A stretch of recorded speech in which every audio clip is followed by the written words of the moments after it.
This week on Hometown Ghost Stories, looks can be deceiving as the picturesque landscape and Gothic architecture seem to mask the horrors of one of the most brutal prison systems of the 19th century. Port Arthur, on Australia's island state of Tasmania, was home to some of the UK's most violent criminals, and some who spent their time there may still linger behind in spirit form. Join us as we dive into the history and the horror of Port Arthur.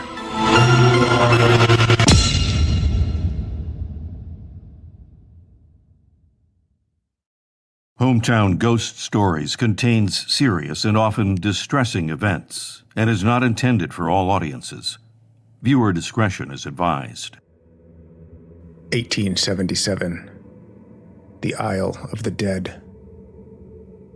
The all-absorbing darkness of night was something Mark could never get used to, despite how much time he spent on this wretched island. It was a suffocating darkness, accompanied by a maddening soundlessness. Not even the creatures of the night made a sound. No crickets, no bats, no coyotes, nothing. The wooden shack where he spent his evenings was old and irregular. It smelled musty and had a perpetual layer of dust that persisted no matter how much he swept, which was less and less as time went on. He longed for some sort of white noise, something to help him sleep at night. Had the hut been built closer to the shore, the waves would provide such a respite from the deafening silence, but that simply wasn't the case. Lately, the silence hadn't been the main issue, however. It was something much worse, possibly a byproduct of the silence or the madness of the subsequent sleep deprivation. A voice in the dark. He only heard it at night. He surmised it was the lack of sleep and his mind playing tricks on him, but the voice repeated disturbing words over and over. Ominous commands that Mark would never speak aloud. Tonight was different, however, because the voice didn't seem to be in his head. He actually heard it coming from the corner of the room. He squinted his eyes in attempts to bring that corner into focus, if only to reassure himself of his imaginings. But as his view focused, he saw a figure sitting there, crouched in the corner. Mark gasped, and the figure began to rise to a height of what must have been over 7 feet tall. It had antlers like tree branches, and wore a long cloak that draped from its shoulders to the floor. The disturbing phrase it had been reciting over and over became louder and louder, and faster and faster. Mark screamed and reached for his bedside lantern. Water lapped the shore as Officer Eric Lapointe manned his post at the prison watchtower. The lantern light was low, but the full moon illuminated the waves as they crashed into the rocks below. He was admiring the sight when something caught his eye. A steady plume of smoke emanating from the Isle of the Dead. He called down to one of the soldiers posted below and signaled towards the island. The soldier saw the smoke as well and quickly assembled a team to the dock to head to the island to investigate.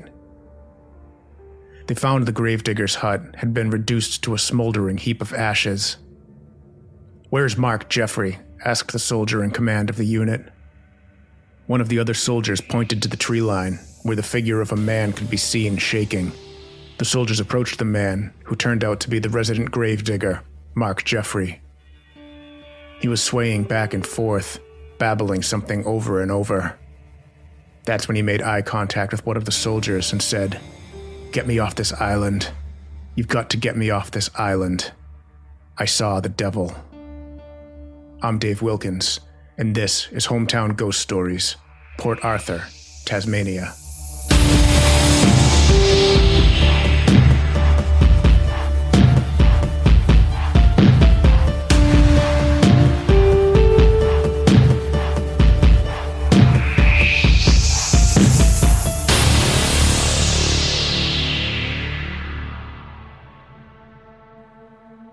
Van Diemen's Land was the colonial name of the island of Tasmania, used by the British during the European exploration and colonization of Australia in the 19th century. The island was previously discovered and named by the Dutch in 1642. The name was changed to Tasmania in 1856 to disassociate the island from its convict past and to honor its discoverer, Abel Tasman. The old name had become a byword for horror in England because of the severity of its convict settlements, such as Macquarie Harbour and Port Arthur. In 1823, Sir George Arthur was appointed governor of Van Diemen's Land and was tasked with starting a prison for Britain's worst offenders. He selected Port Arthur as the ideal location for a prison settlement on a peninsula connected by a narrow and easily guarded isthmus surrounded by shark-infested seas. Although his predecessors had never resorted to capital punishment, George Arthur executed 260 people in his term of office. Some bodies were left hanging for months. One of Sir Arthur's first acts in office was to wage war on the Aboriginal population in the area. He gave settlers legal immunity to kill any and all members of the Aboriginal population, a despicable act that would go on to be known as the Black War. Port Arthur was one example of the separate prison typology, a form of prison management based on the principle of keeping prisoners in solitary confinement. It began in 1830 as a timber station, and for the next 20 years it housed some of the most hardened criminals from England, along with petty convicts and repeat offenders from other prisons around Australia. The separate prison system signaled a shift from physical punishment to psychological punishment. The hard corporal punishment, such as whippings used in other penal stations, was thought to serve only to harden criminals and did nothing to turn them from their immoral ways. Food was one example of a method of psychological punishment used at the prison. Prisoners demonstrating good behavior would be fed larger portions, sometimes receiving sugar and tea and tobacco, while prisoners not demonstrating good behavior would be fed the bare minimum of bread and water. Another example of psychological punishment used at Port Arthur was the silence system. When a prisoner first arrived, he was read the rules of the prison and issued special clothing, which included a metal badge with a number on it. From this time on, they were to be known only by this number. At that point, the convicts were not allowed to communicate with each other in any way and could only speak to the guards when passing on essential information or to the visiting clergyman. When a prisoner left his cell, he had to wear a hood that came down over his face with slits for eyes. Even if he saw another prisoner, they could not recognize each other. If he broke any of the many rules, he was further punished by being locked in the dark cell, in total darkness and silence. A prisoner could be locked in here for between several hours to 30 days on bread and water. After 3 days, he'd be taken for an hour's exercise. This system would more often than not drive the prisoners completely insane, so much so that an asylum had to be built next door to house these now violent and completely insane prisoners. Port Arthur was also the destination for juvenile convicts, receiving many boys, some as young as 9. The boys were separated from the main convict population and kept on Point Pour, the British Empire's second boys' prison. Like the adults, the boys were used in hard labor, such as stone cutting and construction. Port Arthur didn't just house prisoners, it also housed soldiers and guards, as well as the families of convicts, many of them young children. The harsh living conditions and the manual labor these convicts undertook meant they often died young and under horrible circumstances, and many believe they haunt this historic site to this day. The first building built in Port Arthur was the Commandant's house, a large white bricked building on the end of the peninsula belonging to the Commandant.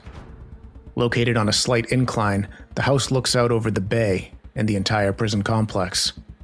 It's the oldest building on the lot, and inside the house, one of the Commandant's rocking chairs still sits and has been reported to be seen rocking back and forth on its own without anyone near it. This is thought to be the spirit of the old Commandant, still obsessively watching over the colony all these years later. People have on numerous occasions attempted to take pictures and video of the odd occurrence, but always seem to experience equipment malfunctions, ranging from drained batteries to blurry images to capturing video only to find the footage mysteriously missing after the fact. The Convict Church at Port Arthur was constructed at the order of George Arthur in 1836 and was built by the convicts using stonework that had been prepared by the child laborers at the Juvenile Detention Center across at Point Pour. Many of these children died due to the harsh conditions of the work camp, compounded with the terrible malnutrition and rampant diseases. It's believed the church is cursed by the haunting souls of those children. During its construction, on December 16, 1835, Joseph Shuttleworth was digging a trench when another convict named William Riley approached from behind and began violently striking Shuttleworth in the head with a pickaxe over and over. When he was finished, Riley placed the pickaxe down and leaned over Shuttleworth, whispering in his ear, "I am satisfied." The bloody attack was seemingly random and unprovoked. Surprisingly, Shuttleworth survived the initial attack, but died in the hospital shortly after. Riley was hanged without ever giving a motive. The blood was washed from the crime scene, but the ivy that grows ubiquitously in the area doesn't grow where Shuttleworth's blood was spilled. To this day, residents and visitors to Port Arthur report seeing strange figures in the bell tower at night. This is despite the fact that there are no stairs up to or even a floor at the top of the bell tower. The bells have been known to ring out randomly, despite no ringer being present. Across from the church, there is a street with a series of houses called Officers' Row. This was where several of the most senior officers lived. The first house on Officers' Row was the junior medical officer's home. It was here that the medical officer would tend to prisoners. The basement of this building is where the senior surgeon would perform medical dissections on the corpses of the convicts who died while imprisoned at Port Arthur. But not just traditional autopsies were performed here. Sometimes medical experiments were performed on the dead bodies, despite the prisoners never giving consent ahead of time. Many religious people believed that this was a desecration of their souls. Walking into the old dissection room, the temperature seems to drop drastically, more than it should typically fall in an underground basement. People have reported seeing eyes on the walls and bloody faces appearing on the stones, only to disappear instantly. Officers' Row is also haunted by a mysterious lady in blue. She is believed to be the ghost of one of the officers' wives who lived on Port Arthur while the prison was operational. The woman suffered a horrific miscarriage while living there. It was rumored that the baby could not be buried with the mother on the Isle of the Dead because the child had not been baptized, and back then, people who were not baptized could not be buried on consecrated land. Since they couldn't be buried together, the woman's spirit now roams for eternity, searching for the lost soul of her child. The asylum was home to prisoners who were too mentally ill to serve inside the main prison, and was the last major structure to be built at Port Arthur before it closed in 1877. In keeping with the times, treatment for the patients was elementary at best. When author Marcus Clarke visited Port Arthur in 1874, he noted, "Some of the convicts housed here leant listlessly against the walls, and others raved in locked cells. The criminals were of but two dispositions. They cowered and crawled like whipped foxhounds, or they raged, howling blasphemous and hideous threats and insults upon their jailers." Today, people hear footsteps at night, and lights turn on and off on their own. It's believed that some of the spirits of the convicts confined there over the years still roam the halls of the building. But the two most famous ghosts of the asylum aren't of prisoners at all, but of a young girl and an older woman. After the prison closed in 1877, the asylum building was refurbished and turned into a school. The spirits in question are believed to be those of a former teacher and her pupil. It's unknown why they haunt the asylum, but it's possible that while they are alive, they may have been tormented by the malign spirits of the former inmates in the building. Another haunted building on Port Arthur is the prison hospital. Here, doctors would perform necessary surgeries on convicts without anesthesia. One inmate named Edward Howard tried to escape one night, and was shot in the arm by a guard. The bullet struck his humerus bone, shattering it. He was brought to the prison hospital, where the doctor, without anesthesia, dislocated Howard's shoulder and amputated the arm at the socket before cauterizing the wound with a frying pan. Edward Howard was allowed to recover for 2 weeks before being sent back to prison labor. People now claim to hear disembodied screams in the old hospital building, and many have claimed to see the apparition of a one-armed man wandering around.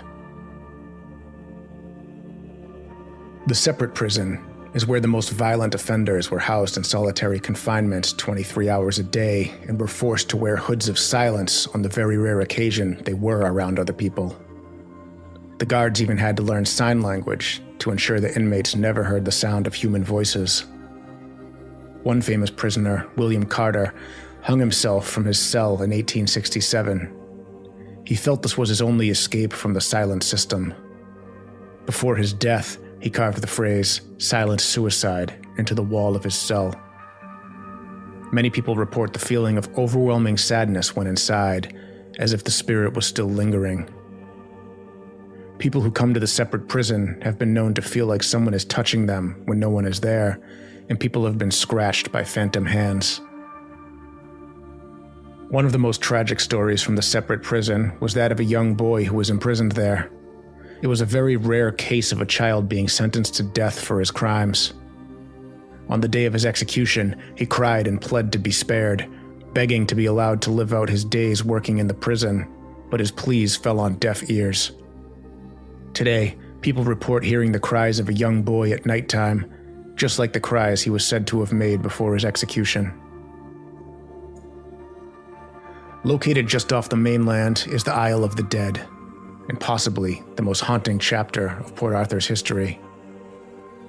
It was here where the dead from the prison settlement were buried. Over 1,600 prisoners were buried here, along with workers from the prison.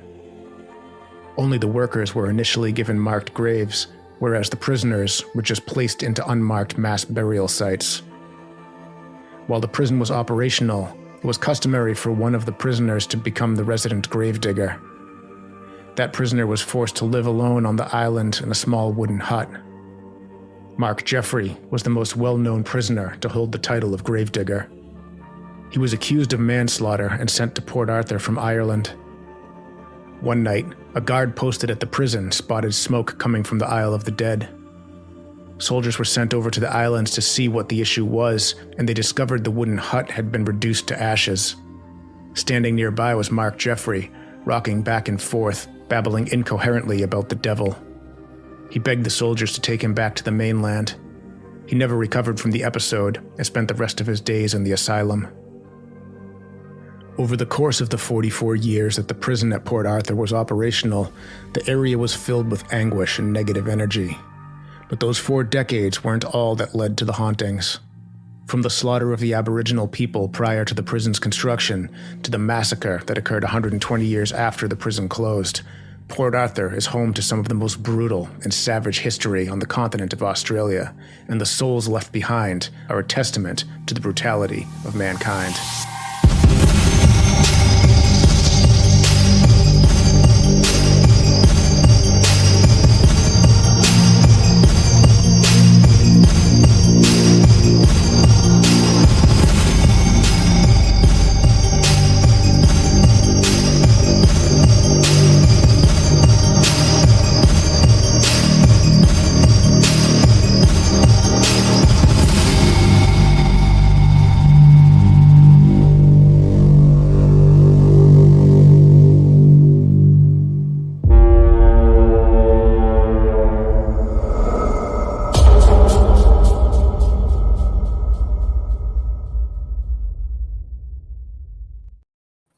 What is going on, folks? Welcome into Hometown Ghost Stories, episode number 133, The Isle of the Dead, Port Arthur, Tasmania. I'm Jesse Wilkins. I'm joined by Rob Coakley. Hello, Rob. This was a saga. Like, you start at one place and there's like 15 other places, but they all tie together. It's a hell of a story. It truly is. We're also joined by Dave Wilkins. Hello, Dave. Hello, boys. Good to have you guys here. Good to have everybody hanging out in live chat. A few gifted memberships as the stream was going. Ryan P gifted 10, Crazy Legs with 10, and then Potato Geist gifted 20 Hometown Ghost Stories YouTube memberships. Make sure to say thank you to those folks if you got gifted one. Demon King joined up for another for his 12 months. Happy 1 year there, Demon King, and thank you guys so much for joining. Very excited to go back to Australia and do another episode here. Tasmania, first time covering Tasmania. And this is Port Arthur, very haunted place, a lot of bloody history with this island, and it is concerningly haunted. And we have a few people in chat that said that they have been there. So I think Joe R said one of her daughters had heard, what was it, disembodied something, whistling? It was whistling, yes. Had heard disembodied whistling, so that is concerning to hear. But lots of hauntings here. It is a good time. This episode is dedicated to the one and only Mallory K. So congratulations, Mallory K. Thank you for being a VIP member on Patreon. If you want an episode dedicated to you, you could join up on Patreon. Consider joining the VIP tier. Join those absolute legends that are over there. But what's going on, folks?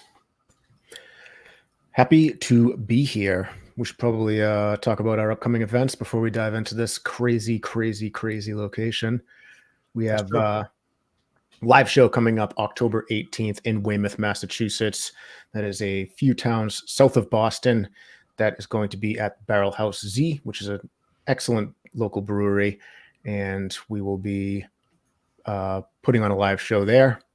And we have an opener. Another show we'll be doing a live show. And it's going to be we've also a great time. That the Rins are going to perform. So it's a band. They're good. Actually, Aaron, the lead singer of that band, was present at a lot of the original ghost investigations that we did in Bridgewater. That's true. Her screams are featured in one of the video clips that we have for one of the initial investigations. So maybe we'll air that clip at the live show. Who knows? We'll see what we have for a setup and everything. But she, her band is awesome. They perform all over the place. But they were at Levitate Music Festival, opening up for Sublime a couple of months ago. And they have done shows all over the place. Talented group. And we're excited to have them play along with us. Should be a lot of fun. So it's going to be fun. But yeah, that's October 18th and the following weekend. If you didn't just mention it, Block Island, back-to-back nights. Back-to-back nights, ghost investigations with us. There are only a couple rooms available left. So make sure if you're planning on joining to book your stay there. All the information is available on our website, hometownghoststories.com. Just click on the events tab and you can see that. To book the Block Island one, you're going to want to call Holly at Block Island Ghost Tours. She's also at the Blue Dory Inn, so you would book at the Blue Dory, and we've locked in our locations that we're going to investigate there. It's going to be a hell of a weekend. We're a lot excited. That's what they say. A lot. We are a lot excited. A lot excited for that. Absolutely. That's our next t-shirt. A lot excited. Mm-hmm. Yep. Handsome, brave, and a lot excited. Yes. All right, Dave. Start steering this ship into telling us about Port Arthur. Jeez, can any of us talk today? Nope. Port Arthur. That'll do it for today. Yeah.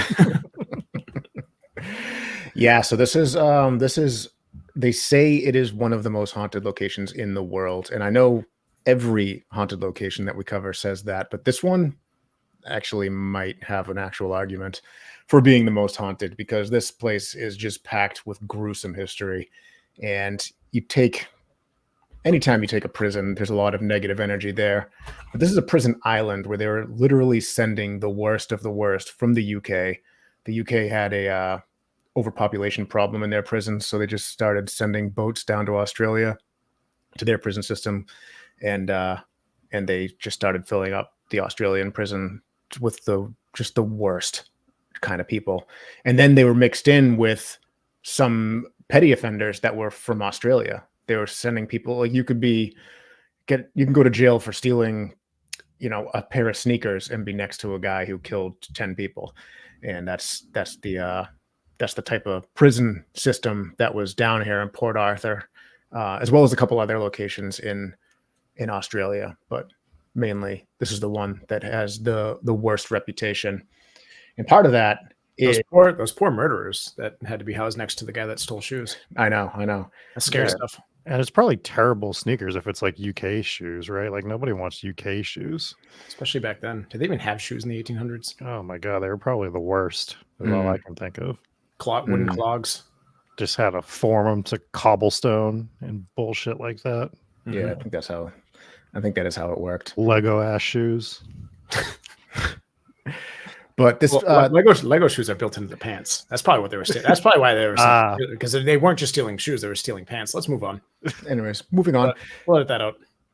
So this prison was particularly brutal because they didn't just specialize in physical punishment, which a lot of places were doing, was whipping and beatings and brutal stuff like that.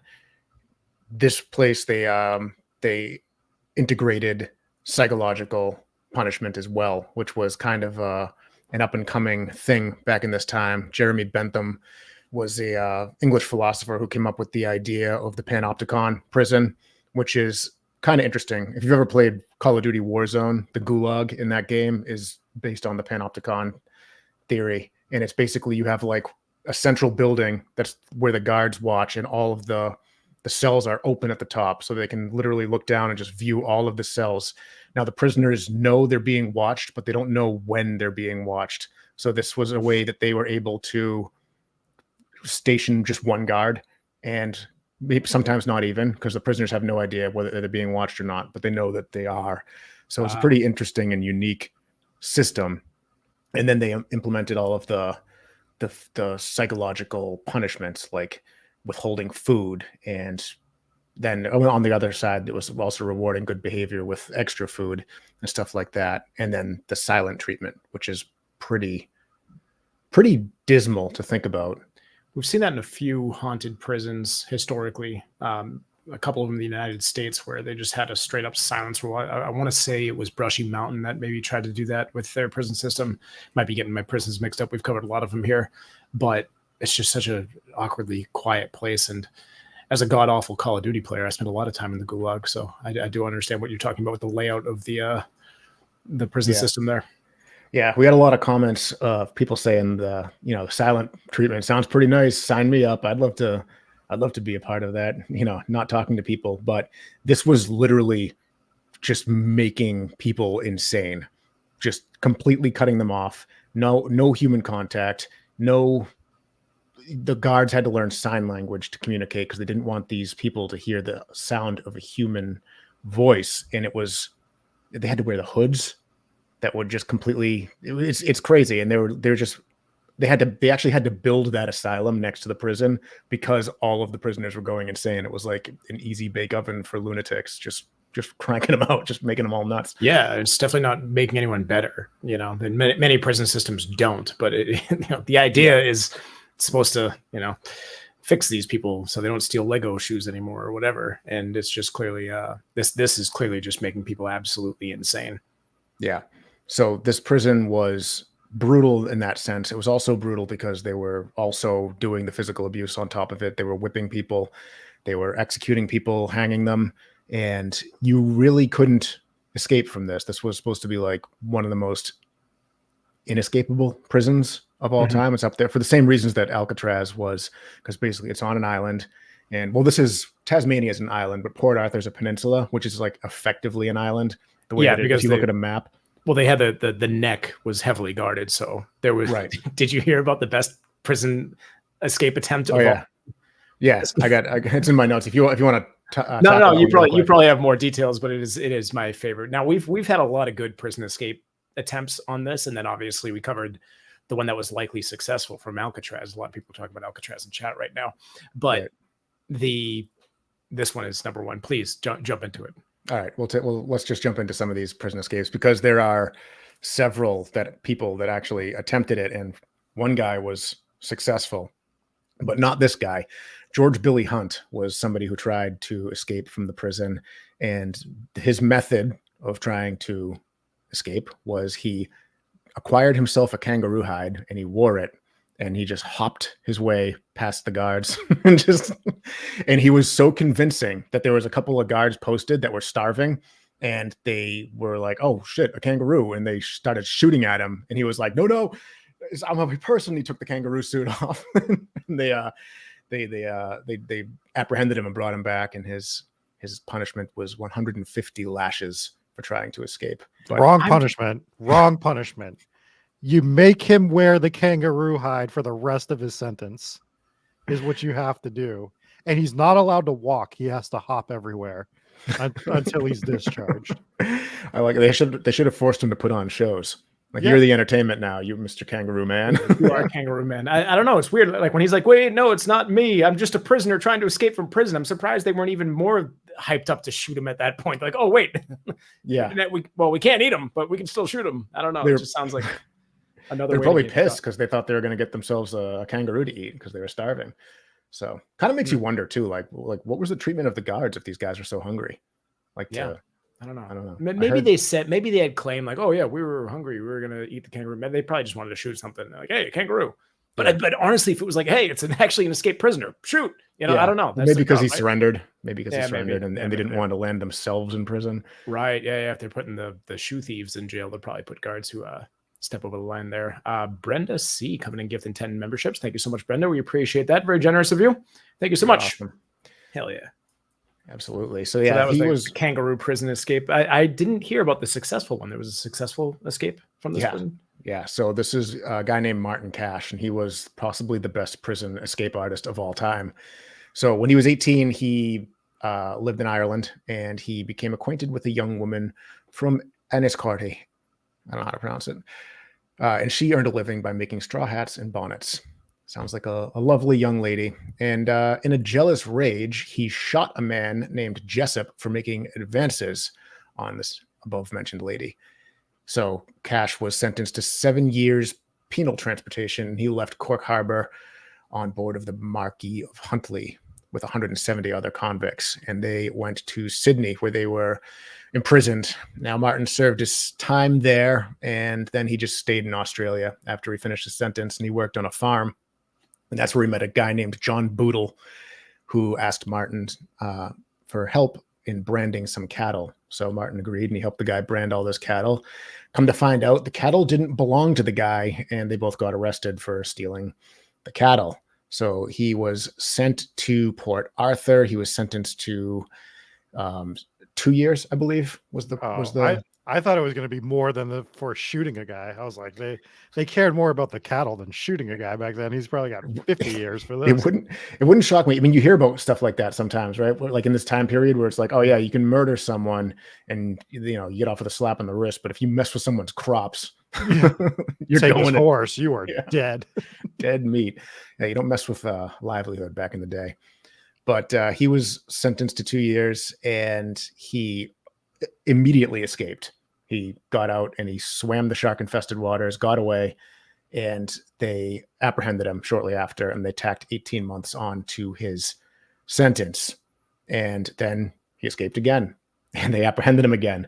And this time they were going to tack on 10 years to his prison sentence because you escape from prison twice. That's a problem, I suppose. So repeat offender. And while he was awaiting that, he was the first person ever to make it past the strait with all the sharks infesting it. So on Boxing Day, 1842, Cash, a guy named George Jones, and Lawrence Kavanagh absconded from a work party, hiding in the dense scrub lands. And with little food, they made their way across 15 kilometers to the neck, swimming with their clothes tied in bundles above their heads. They made it to the other side, all three of them, however, losing their bundles of clothes. So completely naked, the trio robbed a road gang's hut for clothing and began an 8-month spree of bushranging, robbing, and stealing from homesteads and inns. The three became known as Cash and Company, and their reputations grew. However, in August 1843, Cash discovered his partner, Bessie, was with another man in Hobart. It's crazy how this keeps happening to the guy with all of his... Shocking. Yeah. And so enraged, Cash swore that he would kill them both, and he made his way to Hobart. And then on August 29th, 1843, he was spotted, and police chased him to a dead-end road, and then a gunfight ensued. Cash killed Constable Peter Winstanley, and he was apprehended, and he was trialed for murder in September of 1843. He was found guilty and sentenced to death by hanging, but a last-minute reprieve saw his sentence commuted to transport prisoners. So he found himself on Norfolk Island, where he eventually was granted a ticket of leave due to good behavior, and he became a constable. And then he moved to New Zealand, opened up a bunch of brothels, and died of old age. So Not where I thought that story was going to go. no, the guy's a legend. Escaped from prison 3 times. They're like, you know what? You're probably just going to escape anyways. You get granted leave. Yeah, it's funny because it's almost like he figured out an effective way to escape prison in the end. Escaped the death penalty, escaped the life sentence, and just ended up being a brothel owner. And a cop, right? He was a constable. Yeah. Basically a cop. How? Are there any disqualifying? Yeah. I don't know. Apparently disqualifying. I said disqualificating. I'm like, there's no way that's a word. Disqualifying crimes like murder or escaping from prison that's going to stop them from letting you be a cop. He was a constable? Where? On Norfolk Island, which was, I believe, another prison island. All right. Or like a work prison island. So he ended up just, I don't know, they liked him, I guess. I'm like, you're doing a great job. I wonder if they brought him in as an expert. Like, listen, make sure no one's breaking out of this prison or something. Maybe. I'm guessing he probably just behaved. I mean, it was a work prison, so he's out probably on the chain gang, and they probably like, hey, why don't you? They probably delegated some of the tasks to him, and that probably just is what led to him becoming a constable and getting freed. They should have been like, all right, we're going to let you be a cop now, but you can only be a cop while you're wearing the kangaroo suit we got from this other prisoner. Yeah. Kangaroo cops. Yeah. Kangaroo cop. Kangaroo cop. They should make that movie. I'd watch it. But so prison escapes and just wacky stuff going on down there. What are you doing in Australia? It's fantastic. Well, let's jump into some of the hauntings. What were you going to say, Rob? We just have so many questions about what's going on in Australia and what they're doing. Yeah, it is pretty wild. But let's jump into some of the hauntings of this place. Well, before we do that, I did find this very important evidence that kangaroo cops actually do exist. Ah, good. Look at that. So that's true. That's what I'm here for. Hell yeah. Thank you. Good to know. I didn't know that. I'm glad. Yeah, it was a real picture. Yeah, it was definitely a real picture. I could tell. I could tell. So there are all sorts of haunted spots on this particular port, known as Port Arthur. People actually do live there now. It's a town, not just a former prison. Now the prison's shut down. Obviously, shut down in 1877, but they changed it into a museum after it changed. Like they changed the buildings into several different things. I think the asylum was a school, which is weird, right? You change it just seems like a weird thing to do, like a former insane asylum. It's like, now it's a school. I don't know. And then the hospital changed to something else after also. But one building that's haunted that I didn't mention in the initial opening was the parsonage building. So this building, which is easily spotted by its brightly painted terracotta exterior, was built in 1842 for Reverend Durham and his family.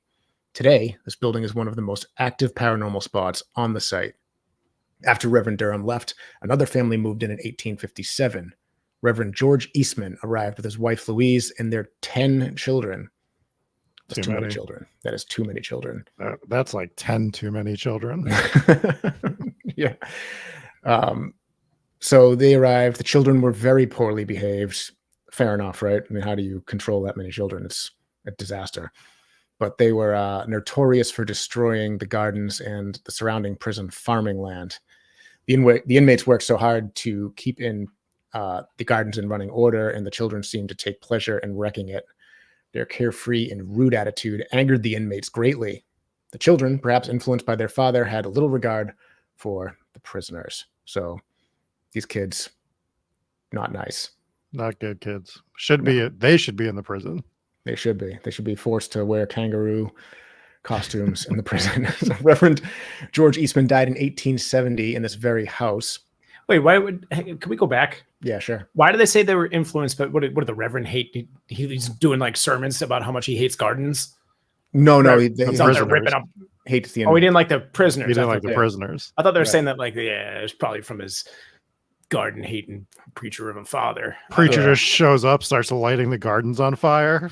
Yeah, he's just up there just breaking cucumbers in half.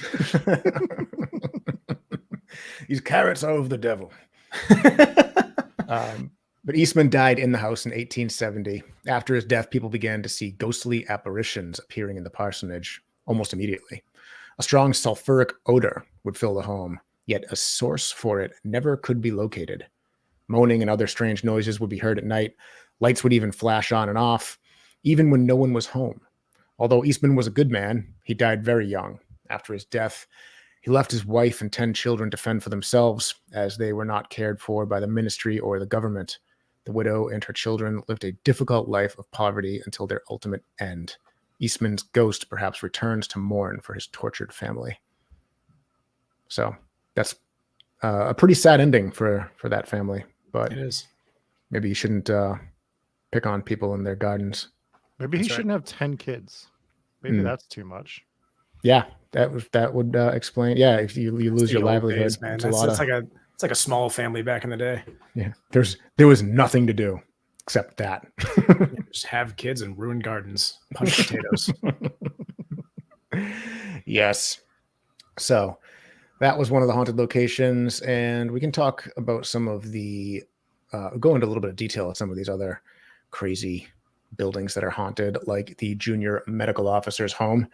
This was the place where the senior officers lived, and in the basement they would do surgeries without anesthesia. No, that's the hospital. Sorry, this was the one where they did the autopsies, and they would do medical experiments Without on the bodies. anesthesia. Yeah, imagine the nerve of them. But that's a crazy thing to do, which I guess wasn't really uncommon back then either, because they were still trying to learn about the human body, and it's hard to get your hands on a good corpse, I guess. So they don't feel too bad for the prisoners, even though they didn't quite give permission to do so. You sounded very matter of fact about how hard it is to get your hands on a corpse. Are you? Yeah. To be What do fair, you know? I'm just surmising. I've never tried to get my hands on a good corpse, so Ugh. Dave only gets the badly decomposed ones. Like, oh, another shitty one for me. It's like, oh, they only give me the corpses from the 2-month pile. oh, that would be gross. But this is a creepy haunting. So this is where the people report to see eyes watching them, and they'll disappear, and they see the bloody faces appear on the walls, on the stone walls, and then when they focus in, the faces disappear. So people believe that's the haunting of the souls of the bodies that they desecrated, because they believed it was a desecration of the soul to perform medical experiments on somebody's body after they died without giving prior permission. So pretty creepy haunting. It is. Sometimes we hear about these hauntings where faces appear or bloodstains appear and then disappear. This seems to be one of those types, which almost kind of feels like almost more of a curse than a haunting. Never in the form of a face, never in the form of a bloody face on the wall, though. I True. don't think we've ever heard that. That's very unique to this place. So from what we've covered so far, guys that are coming to the comments to let us know that there was a bloody face in, Oshkosh, Wisconsin in 1994 once or something like that. I wonder if we've come across that. There was not a bloody face in Oshkosh in 1994. You don't know that there is an Oshkosh, Wisconsin. It's weird that you just know that fact. You just have it at your disposal. Dave, I know every town in America at this point from looking through stuff for this show. I know we're close. We're getting close. Every state, that's for sure. Yeah.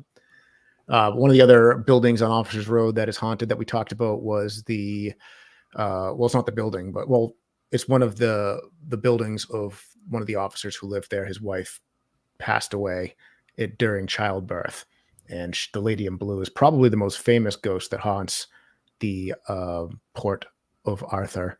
And this is the one that roams around. They assume that she roams around looking for the lost soul of her child. And it's a pretty sad story, because basically back then, according to their beliefs, if you were not baptized, you couldn't be buried in consecrated land. So when the mother died and the baby died, so instead of burying them together, they buried them in separate graveyards, which is, I don't know. I don't like it. It's a strange move. Wasn't there also a thing with the prisoners where they're all unmarked graves, because if you were a convict still serving your sentence, you couldn't have your name on your headstone? Or did I completely make that up? No, that's true. So that's the Isle of the Dead, which is the little island right off Port Arthur that they used to bury all the dead. So there are officers buried there, there are guards buried there. Those are all the marked graves that you can find if you look this up.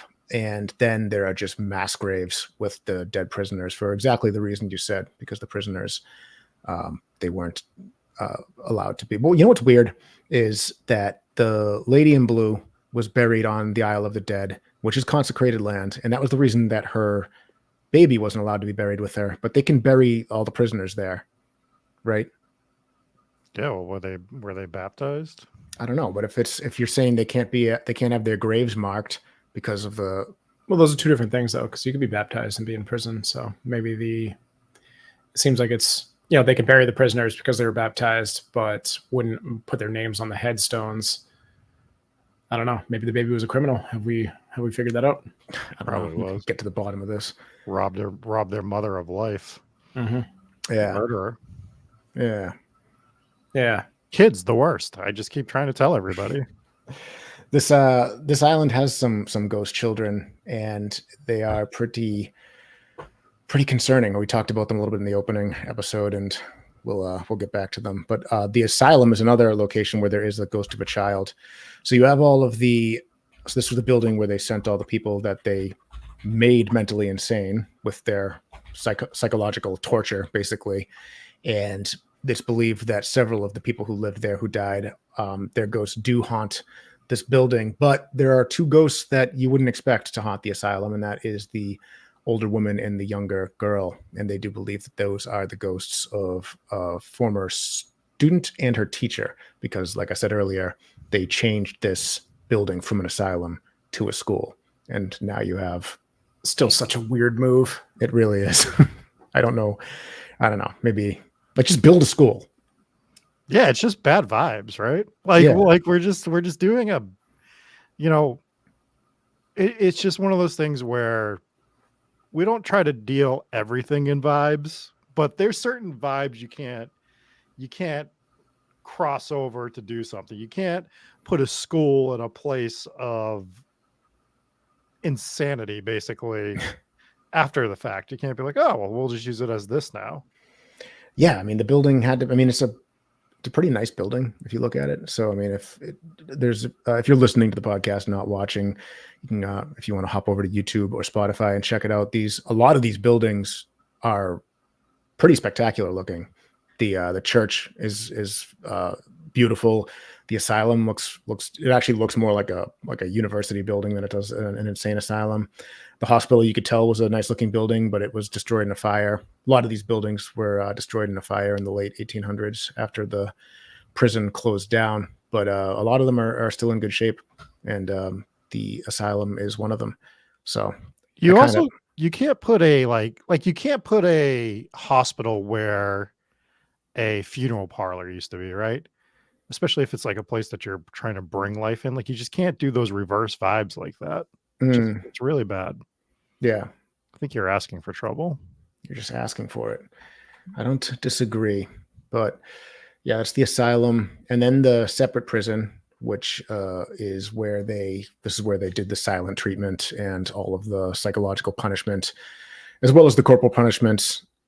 And this is where the people were forced to wear the hoods and endure all of that kind of stuff. But this place is also where the William Carter was the prisoner who was he was suffering from mental delirium, basically, from the silent treatment, and he was the one who carved the phrase solitary suicide into the wall and then hung himself. And this is a weird haunting because this is one of those hauntings where people go into the room and they report the inexplicable feeling of grief. There was one particular woman who went into the room and just collapsed and broke down and could not stop crying, to the point where she actually had to be physically lifted up and carried out of the room. So it's one of those. It's tough. Every time I go to the bar with Jesse and Dave, asking them to please leave, I have to get pulled out after crying because they just won't get away from the whiskey. Yes. Also, Rob, anytime we enter any haunted location ever, That's not true. I'm very is true. brave. I'm very brave. I've actually never been scared one time at a haunted location.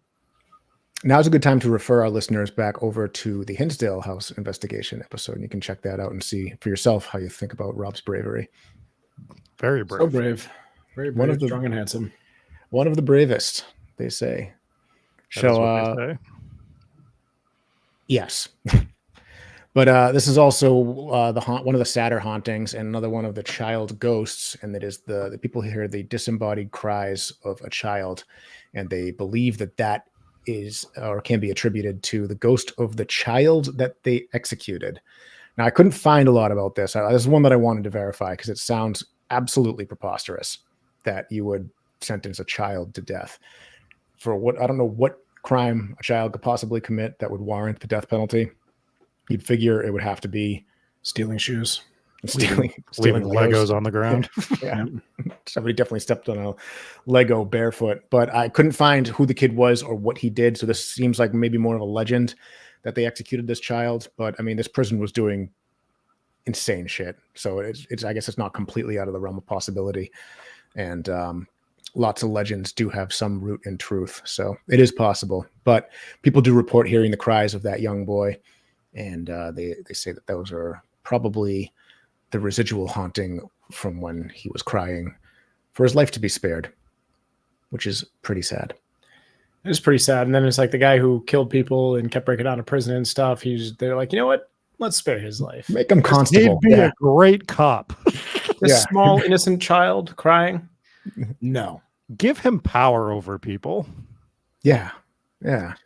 No, strange legal system back in the day. Right. The penitentiary is another one of the haunted buildings. So it is worth mentioning. And a lot of this right now I'm getting from thecreativeadventurer.com. This is a pretty thorough website. They go in depth and it's good. But the penitentiary, it's worth mentioning that not many ghosts are known to be seen inside the old penitentiary. While many inmates suffered horrible fates, the prisoner who stayed inside the main penitentiary were generally very well behaved. This is part of the prison that was truly for social reform. And the prisoners slept in large dormitories where they could socialize with each other. They were given a chance to reform themselves while attending church and even learned many trades like shipbuilding, carpentry, and blacksmithing. So this is one positive aspect of this prison, which was very large and vast and seems like it had lots of different degrees of criminals. And this is one instance where it sounds more positive and actually teaching people skills and whatnot. So possible actual reform versus the psychological torture that would literally just destroy people's minds. So sounds like they were real conflicted. Absolutely. I just don't know how everybody didn't go insane with the silent treatment. Even like if I'm walking around the house, like if it's the rare occasion that my house is quiet and nobody's home, after like 20 minutes, I start talking to myself, you know? Yeah. And then I end up naked on the bathroom floor crying like after 15, 20 minutes, 25 minutes. A lot of Morissette. Yeah. I've seen it. Yeah. We lived together once. I've witnessed this situation. Mm-hmm. That's concerning. It is. I call the police on myself pretty often. Just tell them I'm thinking about stealing some shoes. Institutionalized, never been to prison. But like, oh God, Jesse's been alone in his house for 30 minutes. Send someone over. But if you think about it, it's kind of like, you know, needing that white noise to fall asleep, right? Like I can't sleep without either a fan or an air conditioner or something on, or when it's wintertime and we don't have any need for a fan or a air conditioner, my wife will have she does like the rainforest sounds that just play in the background there. So I just loop the soothing sounds of Rob saying oubliette and getting back to work. Get back to work. Oh, we have it. Get back to work. So much. That's never going anywhere. Anyways. Oh, that's great. So the guard tower is another location that is haunted that I did not touch on in the opening video. So standing at the guard tower, looking out over the rest of Port Arthur, there have been accounts of moaning echoing throughout the tower. Apparitions of soldiers in their uniforms have appeared to guests. One guest even reported having their arm grabbed as they passed by. Creepy. Mm-hmm. I don't know who would be haunting the guard tower. Perhaps guards? That's yes. I really went out on a limb on that one. I guess. The apparitions of soldiers in their uniforms wasn't a clue either. Detective. The Commandant's house is one that I did touch on, and that was the rocking chair that rocked back and forth. We've had a few rocking chair ghosts in our days, and I like the the idea of a rocking chair rocking back and forth. It's creepy when you think about it, but you have things like crooked floors, you have drafts, breezes. Who knows what can make a rocking chair rock? But as You have you said drafts. I thought you said giraffes. I'm like, I don't think it's the giraffes. I know Australia's a crazy place. Could be kangaroos, definitely not giraffes. I don't know. Wouldn't that be wild if you had a haunted what you thought was a haunted rocking chair, and you're like, it's moving again, and then you found out it was some just giraffe the whole time? Yeah.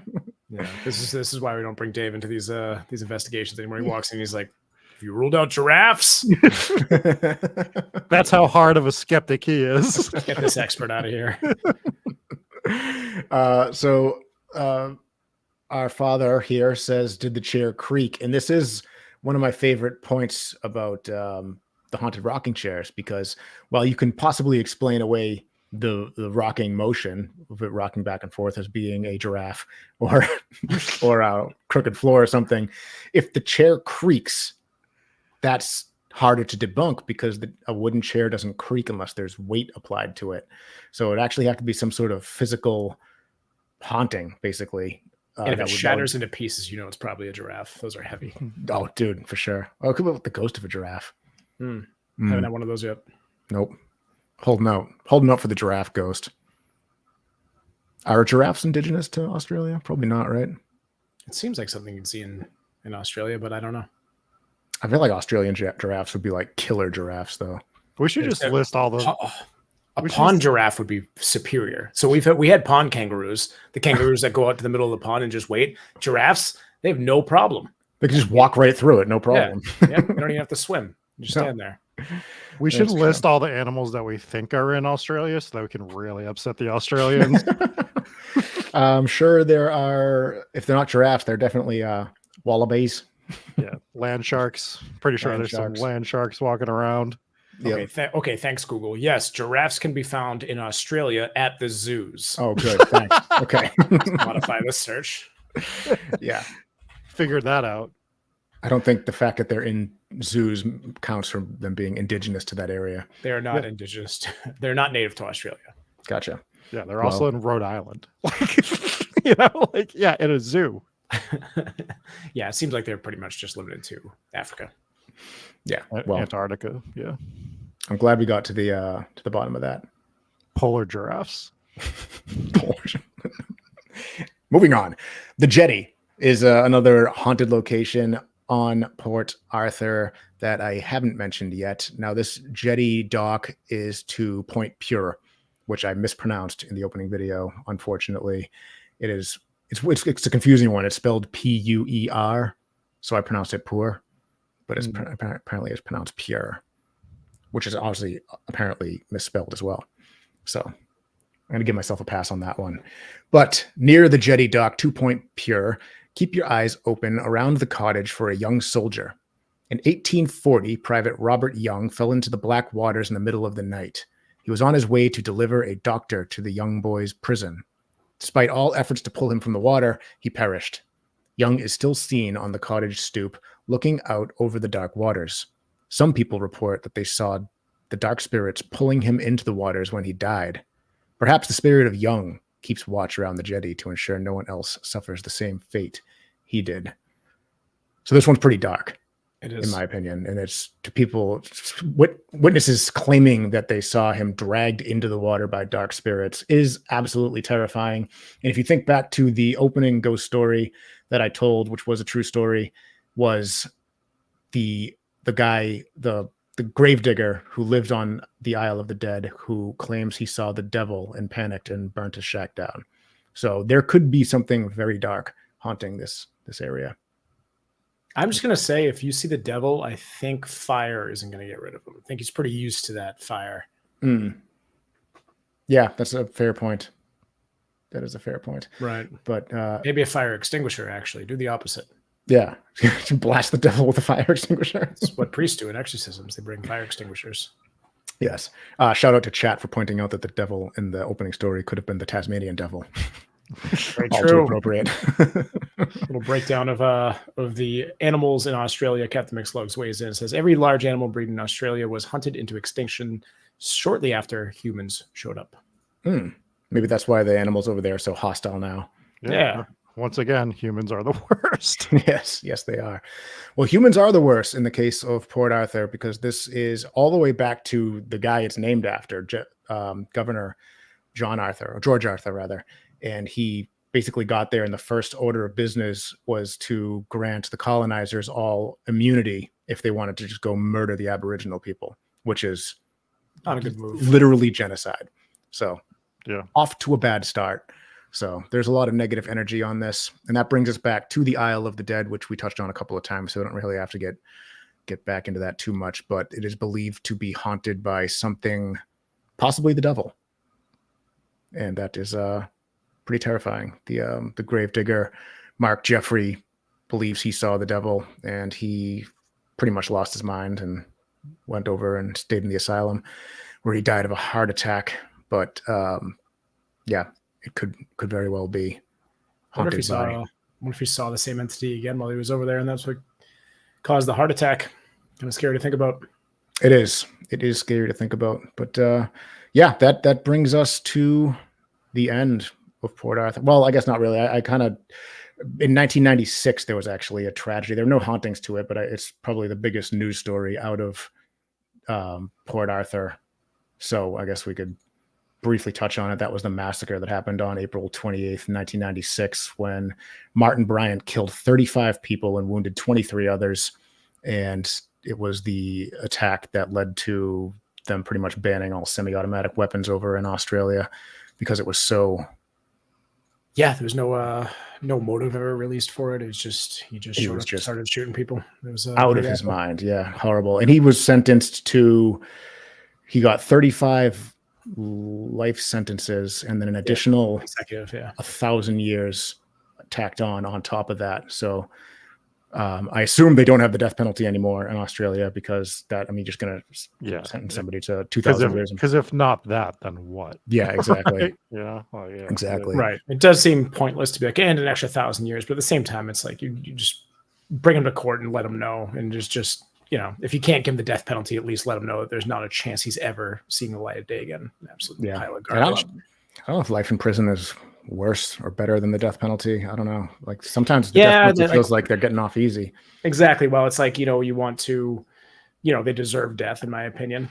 At the same time, it's like, well, really suck to sit in prison forever and death to, it kind of seems like an easy way out. Tess P dropping $20 in super chat. Thank you so much for your generous donation. She says drinks all around. So we do appreciate that. Thank you so much. Absolutely. Yeah, I'm so back and forth on death penalty too. Like principally, I think I'm against it because just I don't like the idea of the government killing its citizens. But then you hear of the cases where they do get the death penalty, and it's like maybe I am for it. I don't know, because they're literally is reserved for the worst of the worst kind of people. So it's a tricky one. There are definitely people on this planet that deserve to die, and this guy's one of them. That's kind of where I stand on it. Yeah, but that I would also is be a fan of bringing back the firing squad. Just I don't know. Too many appeal processes. It's political. No, if you're going to have the death penalty, you have to have appeal processes because the government, in a lot of cases, is largely incompetent. So right, yeah. Like that little kid should have had an appeal process there. I would agree with you on that. There's a good example there. Right. Okay. Well, yeah, that is Haunted Tasmania. Second time in Australia. We'll definitely be back. There's so many good ghost stories in Australia. Actually, one of our longer listener submitted ghost stories was a possession case in Australia. If you haven't heard that one, I think it was on the last batch. No, the previous one. I don't know. Go listen to all of them. You'll find it eventually. Listen to every episode twice and you will find it for sure. Yes. Big shout out to Joe R. And I hope your father gets well soon. Sorry to hear he's not doing well. And I want to give a big shout out to everyone again who donated in live chat one more time. Ryan P, Crazy Legs, the Potato, Brenda C, Tess, and Potato gifting memberships and donations and everything. That's very awesome. And we do appreciate that. We do have a live investigation on Friday, and we will if all things go correctly, we will be live streaming a bit of it. So stay tuned on Discord and to our socials for more information on what time we're going to try to set up that live stream. And this is a big one, very cool looking house. We'll give you more info on where it's going to be as we get closer to it. So if you haven't joined Discord yet, do so. It's free. You get to chat with all the people that are hanging out in there. It is very active Discord, thanks to a lot of phenomenal members and moderators and everything. So it is always exciting to watch those conversations happening, but we also share a lot of information there. So go check that out. Again, grab your tickets for the live shows October 18th in Weymouth, and then the 25th and 26th on Block Island. We're happy for that. I do want to announce that we are a few weeks away from the release of the Hometown Ghost Stories soundtrack. We usually have a lot of people asking, hey, where can I listen to this music? Well, we are going to drop it as an album. So there will be, 10 to 15 tracks, instrumentals of some of the themes that you've heard here and a couple unreleased things. So teaming up with Seth on guitar there, who contributed a bit for that. And then, all those jams that you hear throughout these episodes, we're going to drop them as an album sometime in September. I'll let you know when we come lock in a date for that. If you're one of the first 100 people to download that album, you get a bonus track, which is 5 minutes of me just saying, get back to work. Oh, if you think there won't be a Get Back to Work song featured on the album, you are wrong. Yes, I've already started working on it. Okay, so God damn it. Let's thank our VIPs real quick on Patreon. We have Casey W. Brent. Are you going to let me do reviews? Are you going to let me do my thing at least? It's so good when you just interrupt it. But yeah, go ahead. Yeah, well, we have a pattern to this show, and we're going to start by doing a 5-star review. Before we do, real quick, we were on Jim Harold's show this past week, the Ghost Insight show, which is part of his premium subscription. So if you're a Jim Harold fan, you can catch us on his show. Our first 5-star review is from Catfish King. It's titled "Review from the Haunted Hamster Something." I sometimes they're too long, and they just give me the ... on Apple. So been following for about a year now. Oh, it's Review from the Haunted Hamster, and I have questions because your name is Catfish King and you're calling yourself the Haunted Hamster. There's a lot of things going on here already, but they wrote, been following for about a year now, and I must say that HTGS is by far the best podcast of any genre. Each episode is thoroughly researched, enlightening, and very entertaining. The chemistry between Rob, Jesse, and Dave is what makes the show work. Definitely my favorite podcast, period. Appreciate the great work you guys do. Keep it up. We also got... Thank you for that review. An updated review from Dave D. That's chemistry, which is awesome because that's what happens when we completely just interrupt each other all the time. Yes. Jesse is seething about being interrupted. The shows are amazing as always. I love the movie reviews more and more. Each episode, can't wait. Can't see you guys in person this time around, but I'm always listening and always appreciating. That is from Dave D. And Dave, you were still a VIP for the shirt, so we'll take care of you. Just shoot us an email. Yes, you do qualify, so just let us know the shirt size. Those will be going out soon as we receive them. Can I go over the patrons now? Well, we'll see. Hang on, we got a review in the email. Take your time. Yeah. I'm sorry. I thought Rob was going to have all the reviews. Here we right, go. You guys, you got rock, it. Okay, go. From Allie. Get love you guys and your show. Work. Whoa, I didn't click that. Get Oh, that was Rob. Oh God, it's gonna keep going. Okay, Rob just interrupted himself. That's actually amazing. Yeah, I knew ways to do it. It's titled "You Guys Rock." It says, "Love you guys and your show. I really enjoyed the Patreon episode of Scary Commercials. Total nightmare fuel. You guys keep me laughing and feed my spooky soul year round. I revisit episodes and find myself laughing just as much as I did the first time. Thank you for that." And that is from Allie. And Allie has a pretty cool hobby. She does horror themed makeup and has a pretty cool social media. I would definitely recommend checking her out on TikTok. Wicked Allie. Very cool. And thank you for the review, Allie. Yeah, it's the other thing I wanted to say is if you are a Patreon member, we usually do a bonus episode every month for the $10 and $20 tier. If you sign up this month, you get a bonus one no matter at what tier, because I accidentally set it to every single level. Yo. So you guys can all watch the scary commercials one if you sign up for Patreon. So there's your incentive to go sign up. Yeah, when you came up with that idea and let us know that was what we were going to do, I was like, yeah, that should be kind of cool. And then after watching those, I'm like, we're going to have to do that That's again. great. Yeah, we're going to absolutely. have to do that one again. All right, I am now going to read the patrons. So for our VIPs, we have KCW, Brandina77, Kathy F, Ghost Nurse, Janet T, Another Vice. Dave has a new kangaroo onesie with a bottom flap. Tess. Thank you again for the donations. We have Dear Mr. Dave, so short, Wilkins, you're fired. Give Rob your car and leave your mic. Kindest regards, the Coakley Foundation. Yes. The infamous Coakley Foundation. Fucking haters. Yeah, we have Jesse is the most handsome, strong, and brave. Dave D, Kate and Steve M, Blazora, Sharon V, Glitter Tees, Cami from Washington, Kelly C, Jennifer P, Nick, Donnie N, Inspires Gaming, Allison V, Robert H, the ghost of the greater Australian horned giraffe. Anna C, Jeannie. We have Mallory from Montana, Mom and Pops W, Papa Squatch, and Lisa J, as well as the Kangaroo Man, Mike Oubliette, Blake Oubliette. Thank you so much for being members of the VIPs. Next up, let's hop into the Warren's Wards. Kicking it off with Jeremy M, Beth C, Serena, Shawners, Apple Steph, Leslie F, Rachel G, Her Lady Spook Ship, Nefarious Chad Poles, Wahidi Pirate, I Am the Bridge Witch and I Hate Rob, Julie Gooley, Eugene M, Arcade, Jaws the Revenge is the second best shark movie of all time, Hunters, Colby Kath Q, a ghost kangaroo is training to fight MMA Dave. Good. That is scary stuff.